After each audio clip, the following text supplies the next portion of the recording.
కాంగ్రెస్ ప్రభుత్వం మంత్రి సురేఖపై MLA Ramarao Patel hot comments చేశారు.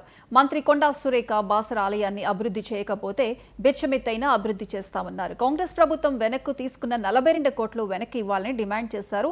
దసరా దీపావళి వరకు అవకాశం ఇస్తున్నామన్నారు. ఈలోగా బాసర ఆలయాన్ని అభివృద్ధి చేయకపోతే నిరాహార దీక్ష చేపడతామని హెచ్చరించారు. మీకు సాధ్యం కాకపోతే బిచ్చమెత్తుకునైనా బాసర అమ్మవారి గర్భగుడి నిర్మిస్తానని ప్రతిజ్ఞ చేశారు ఎమ్మెల్యే రామారావు పటేల్. చాంబర్లో కూడా పోయి అడగని చెప్పాము. మీరు టౌన్ ప్లానింగ్ శాంక్షన్ చేయండి.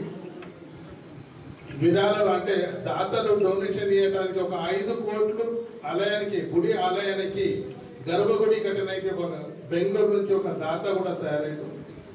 మీరు టౌన్ ప్లాన్ శాంక్షన్ చేసి ఇస్తే ఖచ్చితంగా దాతలు ముంగట వస్తారు. ఇన్ఫోసిస్ టెక్నాలజీ అనుకోండి, సత్యం కంప్యూటర్ అనుకోండి, మైక్రోసాఫ్ట్ అనుకోండి, ఎన్నో కంపెనీలు సిఎస్ఆర్ కింద మాకు నిధులు ఇవ్వడానికి సిద్ధమున్నారు. మీకు ఒకటే కోరుకుంటున్నాను, నా నియోజకవర్గంలో దక్షిణ భారతదేశంలో ఒకటి చదువుల తల్లి సరస్వతి మాత టెంపుల్ ఉంది.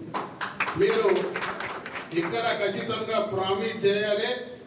మీరు టౌన్ ప్లానింగ్ శాంక్షన్ చేస్తా, గర్భగుడి కోసం మీరు గవర్నమెంట్లో నిధులు లేకున్నా కూడా ఎవరన్నా పిచ్చమాడికి కూడా నేను గర్భగుడి కట్టాలని సభాముఖంగా తెలియజేస్తున్నాను. అదేవిధంగా నేను చాలా ఆశతో ఉన్నాను. మా అక్క సురేఖ అక్క వస్తున్నది, ఖచ్చితంగా టౌన్ ప్లాన్ శాంక్షన్ చేసుకుని వస్తుందని, కానీ నాకు నిరాశంగా వచ్చింది. ఏది ఏమైనా ఇంకా మీకు దసరా దీపావళి వరకు కూడా టైం ఇస్తున్నాను.